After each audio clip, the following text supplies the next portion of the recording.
From aged amusement parks purported to hold the ghosts of those who loved them in life, to popular and serene public parks hiding dark secrets beneath deceptively calm waters. Are you ready for our second list of some of the most haunted places in Portland, Oregon?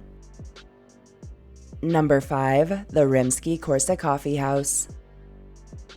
The Rimsky-Korsakoffee House, located in the Buckman neighborhood of southeast Portland, is a historic home now harboring a comfortable cafe that's widely recognized for being the oldest coffee house in the whole of the city. Historically, this craftsman-style abode was constructed in 1902, after which it was passed through a handful of owners, including a couple through the 1920s who was actually fleeing the Russian Revolution. Through the 1970s, the old property was purchased by one Goody Cable, who would offer classical music shows on site, but Goody would quickly tire of the constant upkeep, and in 1980 would convert the ground floor into a coffee house, from which she could accommodate performances in a more comfortable setting. Over time, unique touches added by various parties would result in the building's wildly unique atmosphere. Rimsky's remains in operation under the ownership of Goody to this day, and has since amassed a huge local following as a strange, out-of-the-way place with unusual hours and a lot to offer. According to legend, the old property is haunted by the spirits of its former residents, and staff and visitors have reported objects moving on their own, furniture discovered rearranged overnight, and disembodied footsteps, most commonly from what sound like high heels, from empty areas. True to its punny moniker, Rimsky's features a range of tables dedicated to famous composers, such as Nikolai Rimsky-Korsakov,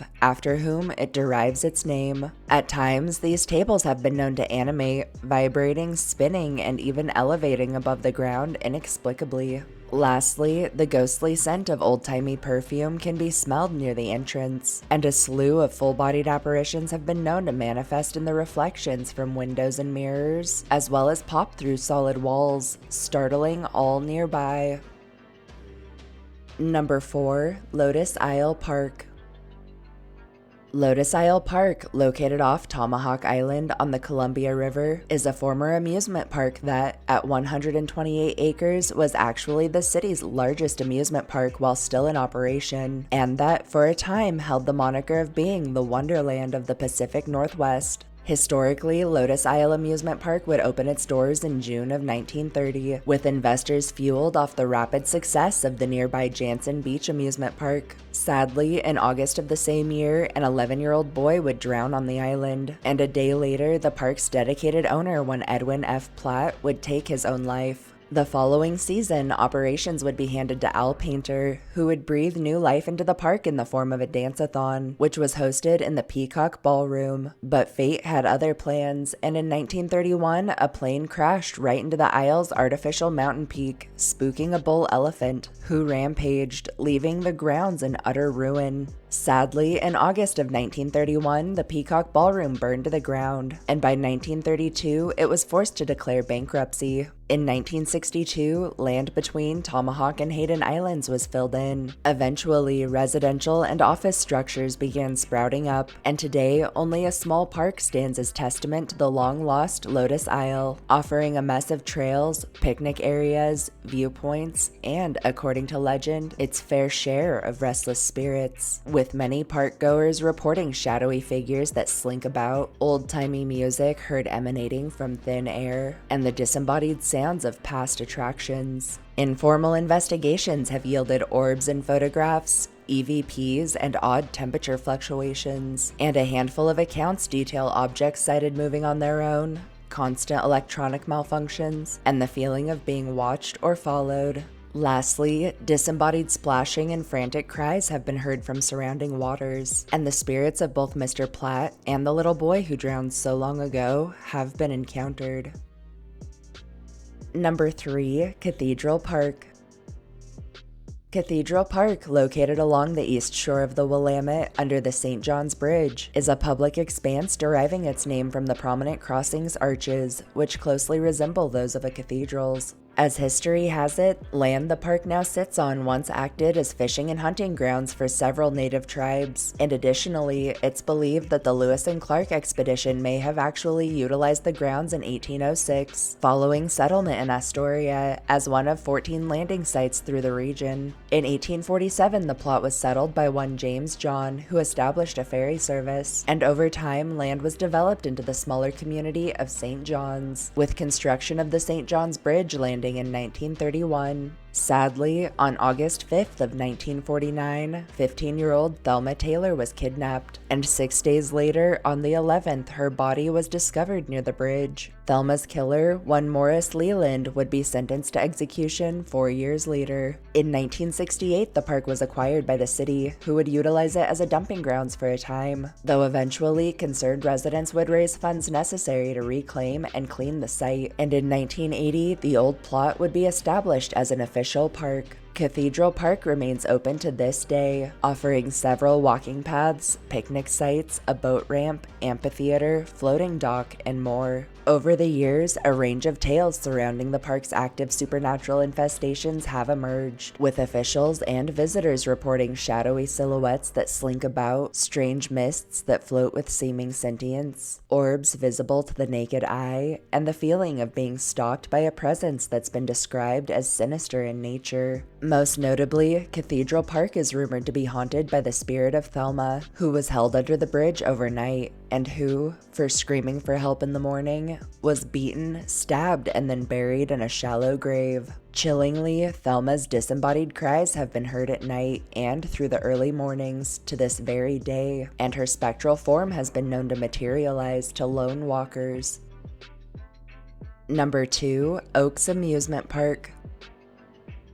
Oaks Amusement Park, located just south of downtown Portland, is a 44-acre funland boasting the reputation of being one of the oldest continually operating amusement parks in the entirety of the country. Historically, the park was constructed by the Oregon Water, Power, and Railway Company as an attraction to accompany the 1905 Lewis and Clark Centennial Exposition, but due to its popularity would remain in operation afterwards as a trolley park. Through the early 1920s, the park was acquired by one John Cordray, but following his death in 25, was purchased by its superintendent, Edward Bollinger. Sadly, in 1948, the Vanport flood would submerge Oaks for 30 days, killing 1/3 of its tree population while warping some of its original attractions beyond repair. And the following year, Mr. Bollinger would pass on, leaving the business to his son, Robert, who, in 1948, would establish the Oaks Park Association, which continues to manage operations to this day. Oaks is opened on the weekends through the spring and daily through the summer, and offers rides, bumper cars, miniature golf,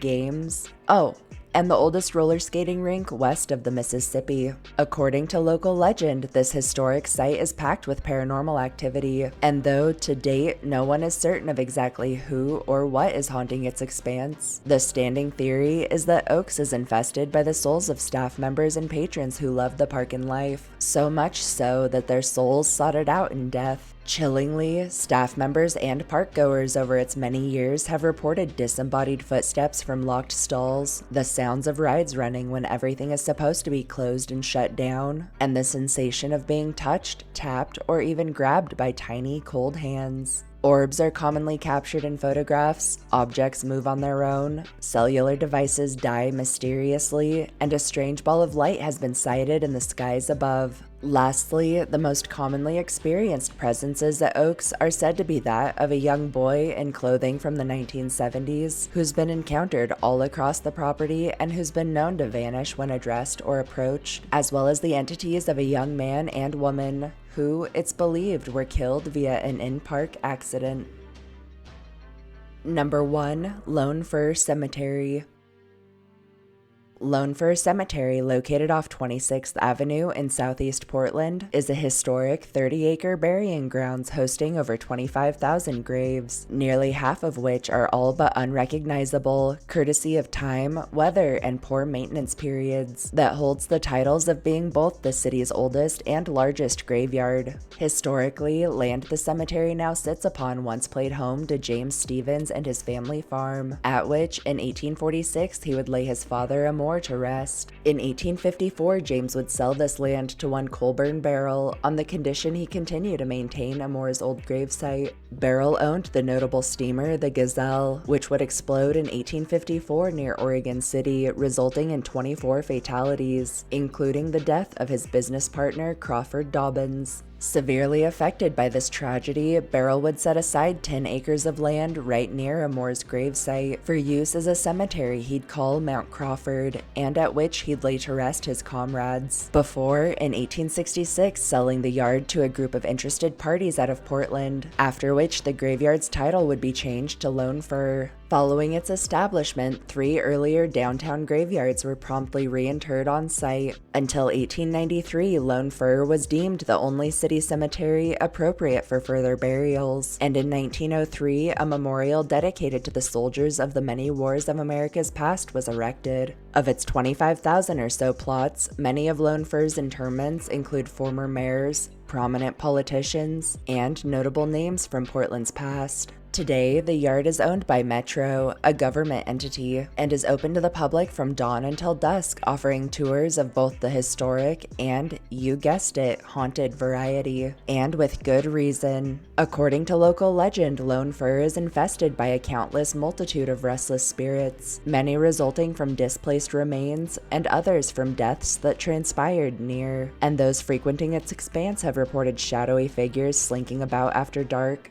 orbs in the backgrounds of photographs, and disembodied footsteps and whispers from thin air. Several informal investigations have yielded high EMF levels, chilling EVPs, and extreme temperature fluctuations, and many have described the feeling of being watched or followed while on cemetery grounds. Across the yard, stories tell of encounters with a host of apparitions, including deceased members of failed Oregon Trail parties, the spirits of those killed in the steamer explosion, some of which only small pieces were ever recovered for interment, and even run-ins with deranged-looking specters believed to be a result of the 132 insane asylum patients laid in unmarked graves. Lastly, the most famous tale surrounding Lone Fir tells of one Anne Jean Tingry-Lacose, better known as Emma Merlotin, a beautiful working girl who was brutally murdered by hatchet in 1885. Her killer was never discovered, and local legend claims her spirit was left restless,